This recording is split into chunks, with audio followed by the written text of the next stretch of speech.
Welcome to this tutorial on using Random Chopper Part 3. This video is about the generation of random numbers and the randomization of the modulation curve. We did already take a look at randomization in the first video, and now we'll be going into detail. Before randomization can be applied to the parameters of the modulation curve, random numbers need to be generated from a seed. On the seed panel, you can choose from 3 different seeds. For now, we just stay with the default setting. As explained in the previous video, the modulation curve is divided into cycles. New random numbers are generated every cycle. To get an idea of how the random numbers are distributed, look at the randomization display. The gray bars represent the raw random numbers for speed, attack, relation, release, attack shape, stairs, release shape, and depth. After being generated, random numbers are modified by the master randomization scale and then by the randomization scales for speed, shape, and depth. The modified random numbers are represented by red bars on the randomization display. The random numbers are limited to 100%. Thus, if the total amount of modification goes above 100%, this will not generate higher random numbers, but instead make high random numbers more likely.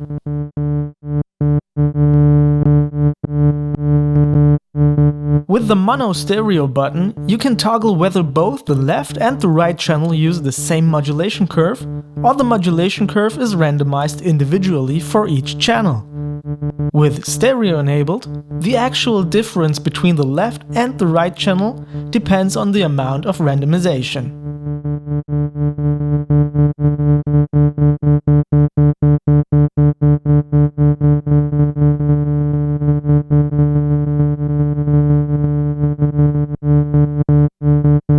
So, let's take a look at the seeds now.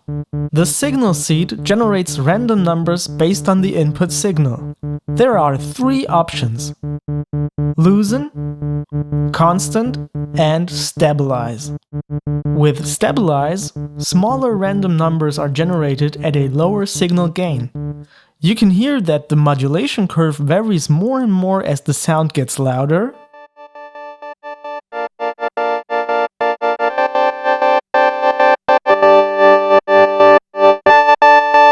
and stabilizes when it gets softer.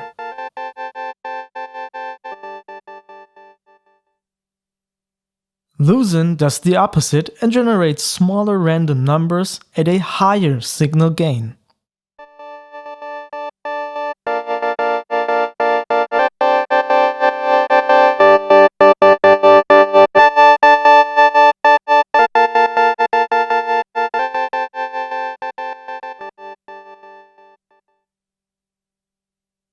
The constant setting generates random numbers that are independent from the input signal's gain. The time seed generates random numbers based on the position of the playback cursor. Due to that, the randomization will be the same every time you render or listen to your project.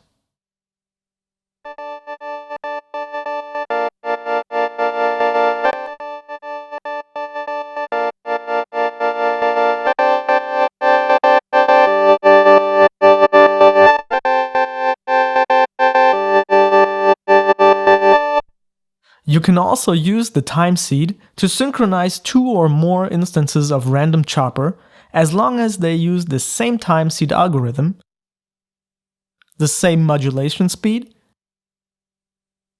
and the same amount of speed randomization.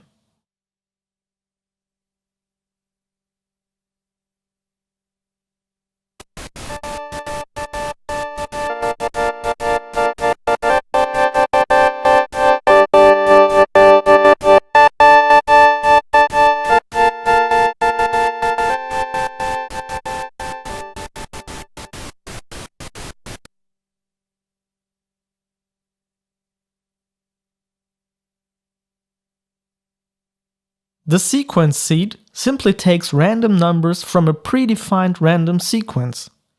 You can choose from 50 sequences that are different in the succession of random numbers, but not to great extent in their distribution.